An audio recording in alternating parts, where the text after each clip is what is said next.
Dzisiaj jadę z wyspy Bohol na wyspę Siquijor i właśnie jestem w porcie.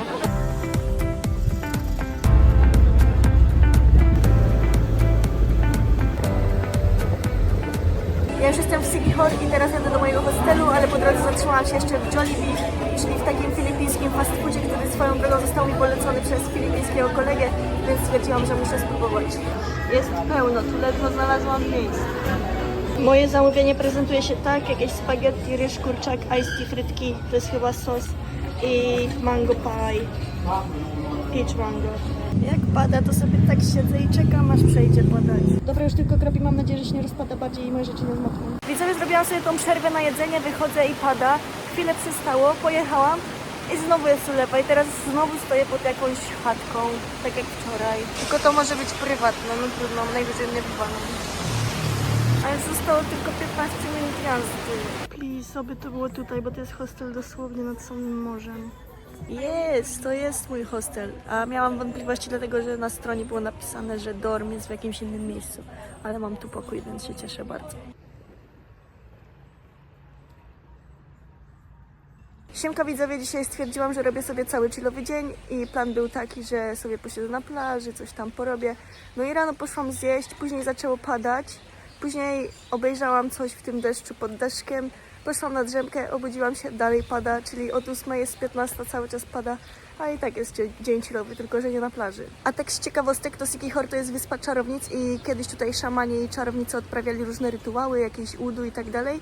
I teraz podobno jeszcze można gdzieś ich spotkać czasami. I ja jak byłam na wyspie Bohol i czekałam, aż przejdzie deszcz pod jednym z daszków, jak sobie jechałam gdzieś skuterem, to rozmawiałam z miejscowymi i powiedziałam im, że jadę później do Siquijora. Oni byli: jak to? Jak to do Siquijor? Przecież to wyspa czarownic. Uważaj tam. Tak było. Teraz z moimi nowymi znajomymi z hostelu Hiszpankami przyszliśmy do Bu Cafe na zachód słońca, którego pewnie nie będzie, ale ładny widok jest. O, jest disgusting. Maravilloso. ¿Qué dijimos? Tarragona. Tarragona. Leeds. Para YouTube. Tarragona. Mira qué bonito Tarragona. Widzowie z Tarragony, widzicie? Macie fanów nowych. Eso. Cheers. Cheers to that. Yes. Teraz jestem sobie z moimi znajomymi z hostelu, z Hiszpanii i z Holandii w barze. So this is a typical Filipino graveyard. And near the Filipino graveyard, we have the Filipino graveyard restaurant. That you can eat also. Over there. And this is the graveyard. And that's Joaquina.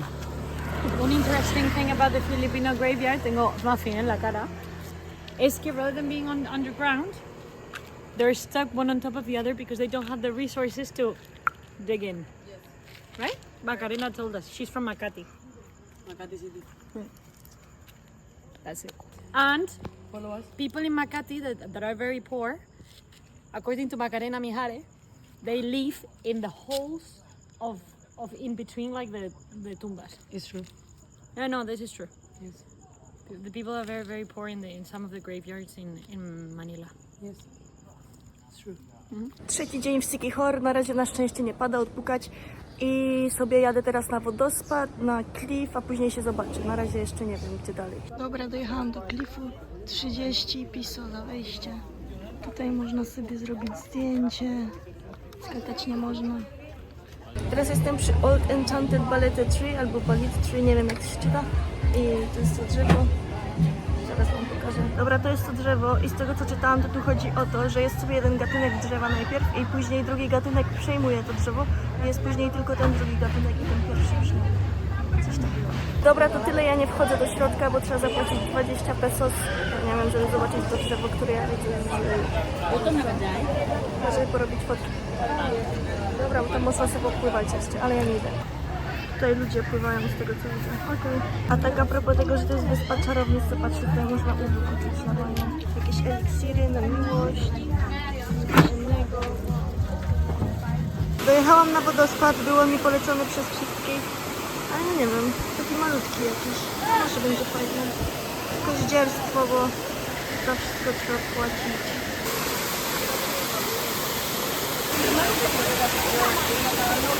Nie, no to jest masakra. Jest kilka takich huśtawek i za każdą trzeba zapłacić osobno 50 peso. Masakra, nie podoba mi się to już.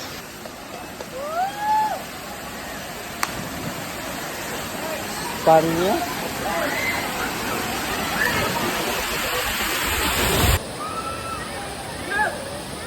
Lód o smaku węgla drzewnego. Bardzo dziwny to jest smak. Nie wiem, czy dobry, czy niedobry. Dziwny po prostu. Tamte okulary, co kupiłam ostatnio 5 dni temu jakoś, to już je zgubiłam, więc musiałam kupić nowe. Teraz sobie przyszłam trochę pochillować na plaży z Salakdong i sobie zjem tutaj obiad, czyli moje bułeczki za 5 pesos. No i co? Później pojadę dalej. Jeszcze nie wiem gdzie, zaraz zdecyduję też. To jest cały resort taki i jest bardzo dużo ludzi, ale jest ładna woda, ładna plaża. No, to jest mój obiad. Moje muffiny się trochę pogniotły, patrzcie. Wszystko jest przyklejone do torby. Ale i tak to zjem. Tu można sobie poskakać. I tu wyżej też.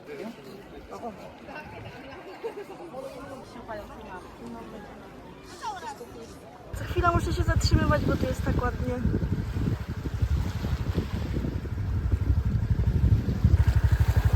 Wow. Tu mamy plażę Little Boracay. I zachód słońca na Paliton Beach.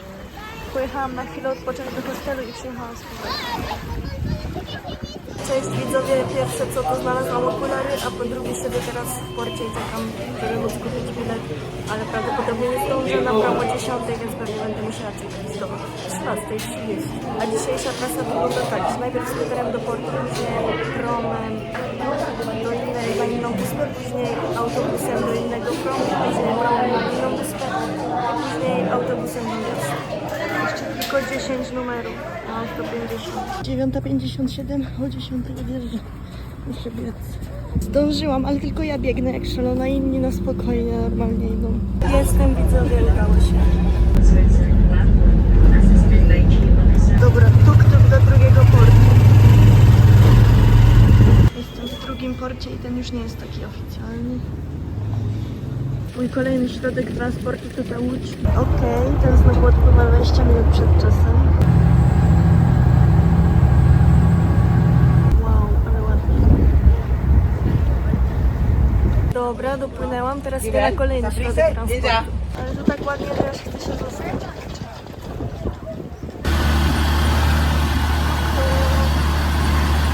Kolejny środek transportu, czyli autobus do Moalboal. Deszcz pada do środka, ale nie zamkniemy okien, bo się ugotujemy. Dobra, już jestem w Moalboal, jestem w ostatnim środku transportu, czyli tuk-tuk do hostelu. Dobra, udało się, jestem w moim nowym hostelu, dotarłam, wszystko pięknie, jest jakoś 15:20, czyli cała podróż od wyjścia z mojego poprzedniego hostelu zajęła mi jakieś 6,5 godziny. Widzowie, zaraz będę próbować jajko z zarodkiem w środku. To, co youtuberzy robią jako challenge. To jest jajko właśnie, które będę jadła. Obrzydza mnie to, ale spróbuję. So salt. You can put a salt inside. Try it. But you try it. drink this? Yeah, drink it. You drink Drink this? it. Go on. Come on. Cheers, widzowie. Ah. Come on.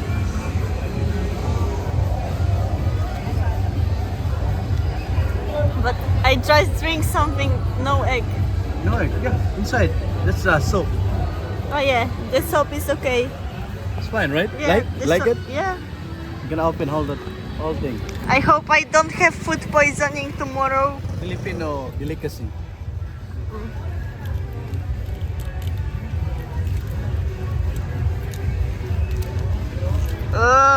Disgusting. Yeah. You can see. You wanna eat? Yes, You wanna eat? yes. Really? I will try. Okay, try.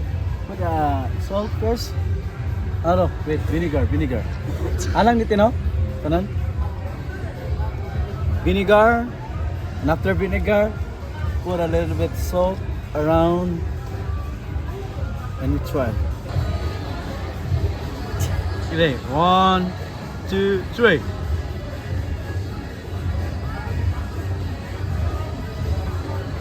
How's it is? It's good.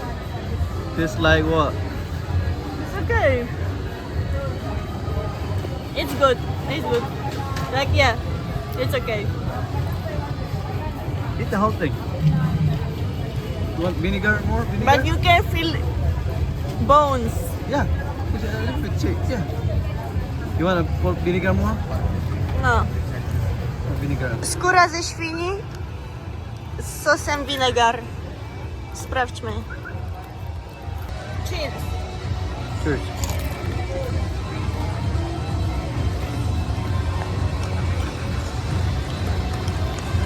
This is tasty also. Tasty. I like it. Moel Boal jest znany z tego, że tutaj jest pełno ławic sardynek i można z nimi sobie pływać, bo są blisko brzegu. I właśnie tam teraz idę, ale nie biorę telefonu, bo nie mam gdzie go schować. Więc tyle. Teraz jestem w domu u kolegi Filipińczyka. Jemy sobie obiad.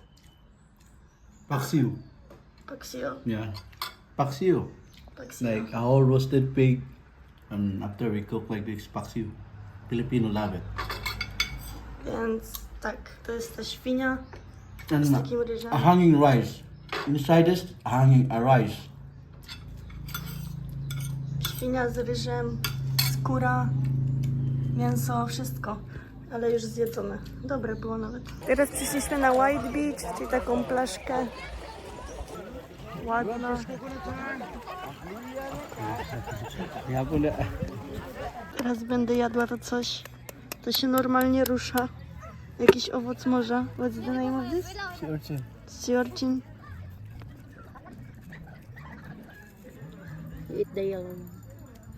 Okej, widzowie, próbujemy. Wygląda to obrzydliwie.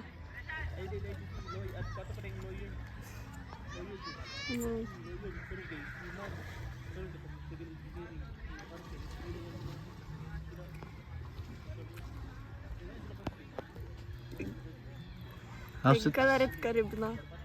Try with vinegar.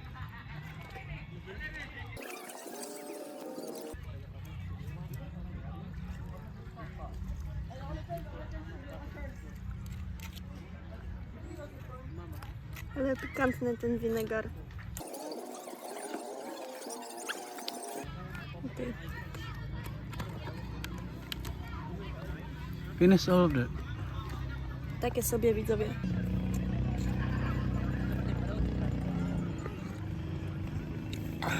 Widzowie, właśnie obsikał mnie pies. Po prostu podszedł do mnie i poczułam takie ciepło na plecach. I się okazało, że na mnie naszczał. A co do pływania z sardynkami, bo jeszcze o tym nie mówiłam, to było to naprawdę super przeżycie i bardzo się cieszę, że tam poszłam. Coś takiego, czego nigdy nie doświadczyłam. I było miliony tych sardynek i jak się patrzyło w dół, to normalnie był taki dywan z nich i czasami się zastanawiałam, czy to są glony, czy to sardynki. Bo widoczność też była trochę ograniczona, bo padał deszcz wcześniej i wszystko było takie zmącone, ale i tak bardzo fajne przeżycie i polecam każdemu. A oprócz tego widziałam 2 żółwie też, więc... A to jest staw z mojego hostelu i oni bardzo chcą wystąpić na moim filmie. Hi guys, welcome to the Philippines. Welcome to our hostel. If you want to go here at the Philippines, just come here at the Mual Bual Panagsama. Basta Youth. Come here at the Moho Hostel. Welcome to our Moho Hostel, a beautiful hostel in the Mual Bual. Of London Dry Gin over here. Zmieniłam team, bo w moim było za dużo ludzi, a ja chcę grać, a nie tylko siedzieć. Jason.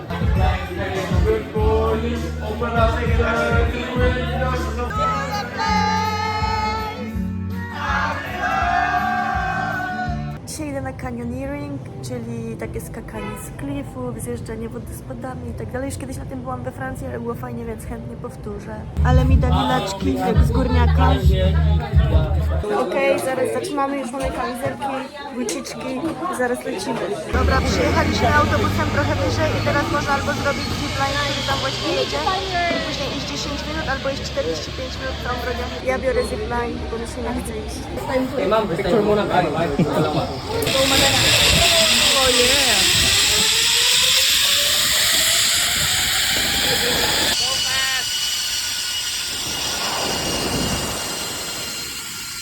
Dobra, już przeziplinowaliśmy na drugą stronę i teraz już idziemy na wodospady, skałki i tak dalej.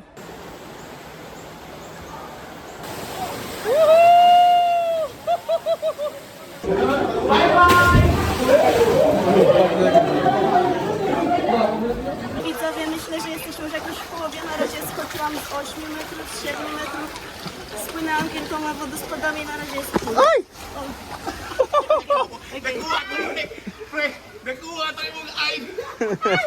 Strasznie pada deszcz, ale w sumie całkiem fajnie, mi to nie przeszkadza i tak jestem cała mokra, a ładnie to wygląda. To teraz mamy przerwę na lunch. Dziewczynka sobie łapie wodę do butelki deszczową.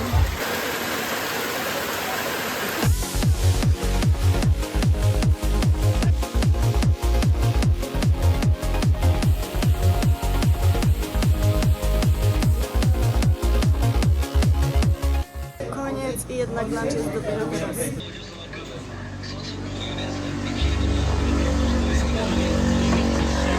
Dobra, teraz jeszcze jak siedzimy i czekamy na dwie ostatnie osoby, aż skończą, to wam podsumuję ten canyoneering.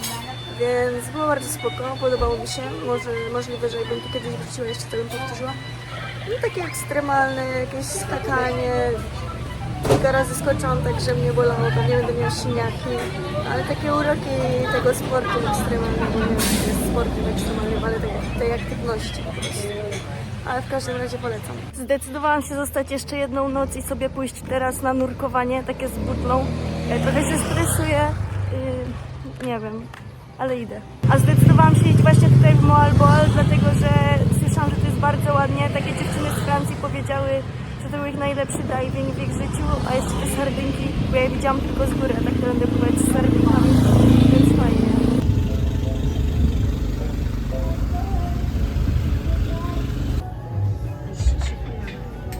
Dobra widzowie, zaczynamy. Okej, jestem po divingu.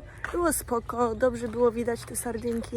Na początku bardzo się stresowałam, a później przez cały czas, jak się przestałam stresować, to i tak byłam cały czas skupiona, żeby czegoś nie odwalić, żeby się tam nie utopić. W każdym razie potwierdziły się moje przypuszczenia. Diving to nie jest chyba moja rzecz, tak samo jak snorkeling, więc się muszę zastanowić nad tym, czy chcę robić open water kurs, czy nie. Ale zobaczmy.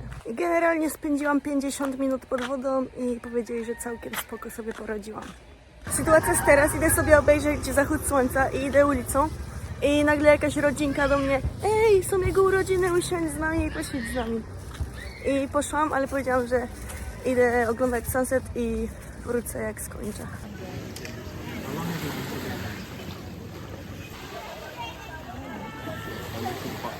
Wracam na imprezkę tutaj.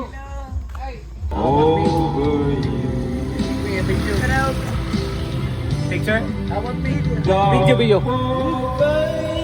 Thank you. Tak w ogóle to się wszystko dzieje w Barbera, to jest taki barber uliczny.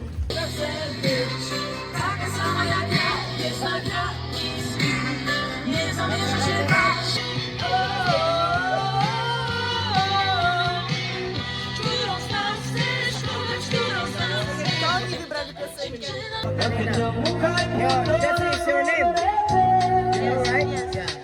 Jak śpiewałam po polsku, to jakiś Polak się na skuterze zatrzymał, bo słyszał muzykę.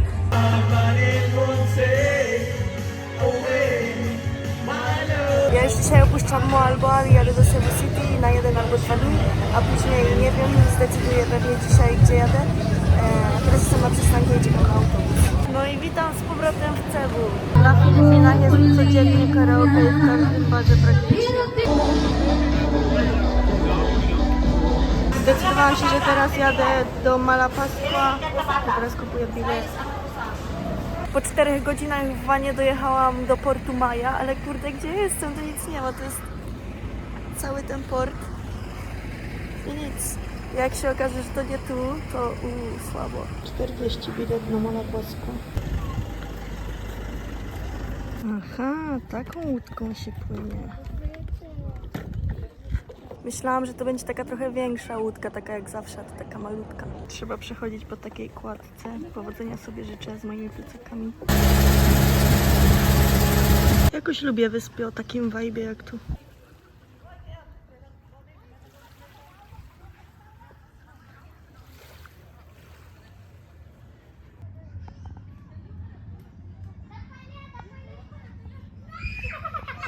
Tuż obok mojego hostelu jest taki plac, gdzie jest bardzo dużo restauracji, takich lokalnych. Wczoraj cały wieczór szukałam, jak się dostać na wyspę Kalangaman i nie było żadnych reklam, żadnych nagabywaczy, ale wiedziałam, że się jakoś da, bo ludzie pisali o tym w internecie. I w końcu spytałam w hostelu, jak się tam dostać, a pani powiedziała, że oni organizują wycieczkę. Ja mówię, dobra, się zapisuję. A dzisiaj leję od kilku godzin. No i wycieczka odwołana. No niestety pogoda dzisiaj nie rozpieszcza, ale idę spróbować snorklować. Może mi się uda baby sharki zobaczyć, bo tutaj podobno są. Ale poza tym to za dużo nic nie zrobię, bo pada. Po pierwsze, udało się zobaczyć baby sharki. Po drugie, wraz z moim kolegą, którego poznałam w Siquijor, teraz idziemy na inną plażę. Mimo że pada teraz już troszeczkę, ale wcześniej padało jak z cebra, to idziemy w tym deszczu, bo i tak jesteśmy mokrzy po snorklowaniu i idziemy na inną plażę snorkelować.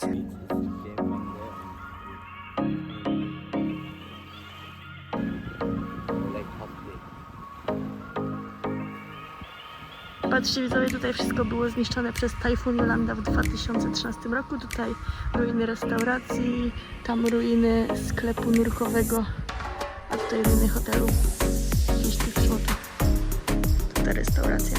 Jednak to jest restauracja, a tam tu żółte to był hostel.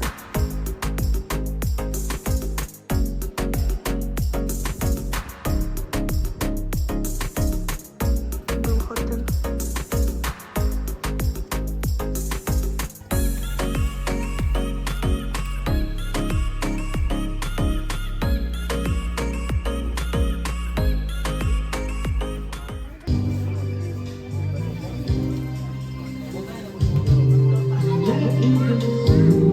Karaoke.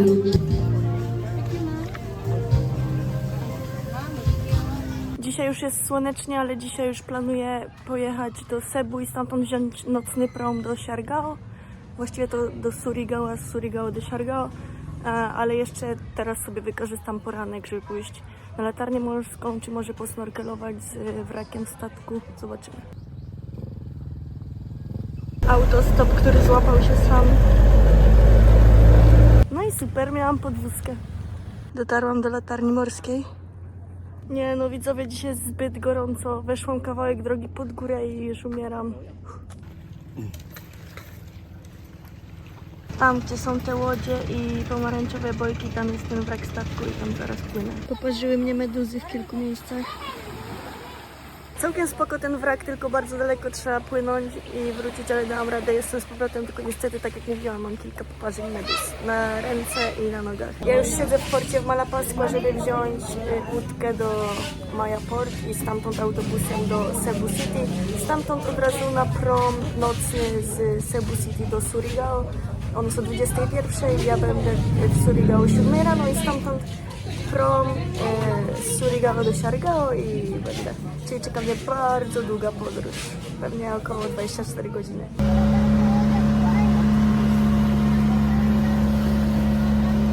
Dobra, dopłynęłam i teraz już siedzę w wanie. Jest 14, czyli mam jeszcze 7 godzin do odpłynięcia z statku, więc mam nadzieję, że zdążę. W tą stronę jechałam ponad 3 godziny, więc powinnam zdążyć. Okej, po około 4 godzinach dojechałam na dworzec autobusowy, ale nie mogę złapać żadnej taksy, żadnego graba, bo wszystko jest zakorkowane, wszystko jest zalane deszczem, bo prawdopodobnie tutaj też od rana pada.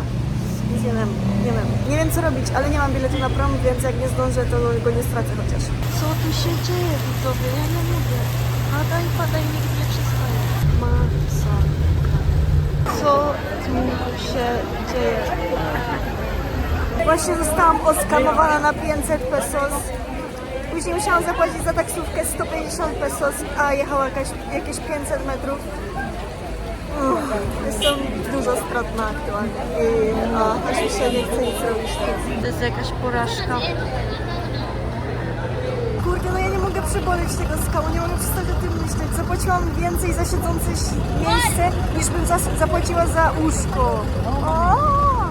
Ale jutro wam opowiem, o co chodzi, bo już nawet mi się nie chce o tym myśleć. Tutaj będę spać przez najbliższe 10 godzin. W sensie nie mam z tym problemu, bo to było jedyne dostępne nawet w internecie.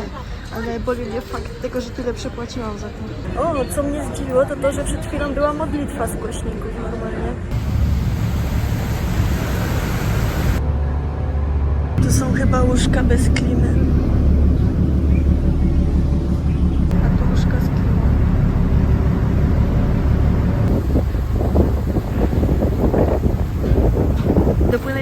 Surigao i jeszcze jedna przesiadka i będę w Siargao. Dobra, jakby tego było mało, to bilety na następne są wyprzedane, nie muszę dłużej czekać. Okej, te bilety na 10 były wyprzedane, ale udało mi się złapać na 11:30, więc tylko 4 godziny czekania. No to czekamy. Dobra, to słuchajcie, to z tym skamem było tak, że byłam sobie w tym Cebu i tak jak mówiłam, nie mogłam znaleźć żadnej taksówki, bo był deszcz, chaos, jeden wielki rozpierdziel. No i w końcu udało się znaleźć taksówkę, dojechałam do portu, otwieram drzwi i pierwsze co podbiega do mnie chłop z parasolem i się pyta Surigao, Surigao, a ja mówię tak, Surigao. No i poszłam za nim i on mówi, że mi sprzeda bilet, ja mówię, że nie, że ja chcę w budce. On mówi, że wszystkie budki zamknięte, że on mi może sprzedać. I tak się rozejrzałam, faktycznie nie było żadnej budki, w pobliżu przynajmniej, a nie chciałam wychodzić na ten wielki deszcz. I on mówi, no to ile? A on mówi 2100. Ja mówię, słucham, przecież w internecie jest za 1200, mogę kupić w internecie. On mówi, tak, ale w internecie są tylko miejsca siedzące, a ja mam miejsce leżące. Ja mówię tak, no w sumie 10 godzin rejsu, fajnie by było mieć miejsce leżące. Ja mówię, dobra, niech będzie. No i dałam mu 2100 peso, on poszedł, za chwilę wrócił z kopertą. Daje mi kopertę, otwieram, żeby sprawdzić wszystko git, patrzę, a na kartce na bilecie jest napisane miejsce siedzące 1200 z kawałkiem. A ja mówię, panie, tu jest napisane miejsce siedzące, miało być miejsce leżące i 1200. On mówi, tak, bo już nie było miejsc leżących i mi oddał 300. A ja mówię, halo, jeszcze 500. A on, nie, bo to miejsc siedzących też już nie ma i to jest pod stołem, nielegalnie. Ja tak załatwiłem to miejsce po prostu. No i taka gadka i tyle się skończyło, że zostałam oskamowana na ponad 500 peso. A najgorsze jest to, że nie mogłam tego po pierwsze przywołać, a po drugie wszystkie miejsca siedzące były prawie wolne. I on mi takie farmazony mi siał. No dobra, no stało się. No i później jeszcze ta taksa za 500 metrów 150 peso. Jeszcze tylko dodam, że mój kolega ze Stanów Zjednoczonych mi mówił, że miał dokładnie taką samą sytuację, tylko jak płynął w drugą stronę, więc uczcie się na moich błędach i uważajcie na takie skamy. Dobra, wsiadam do drugiego promu, mam nadzieję, że szybko pójdzie i będę na miejscu. I jest Siargao!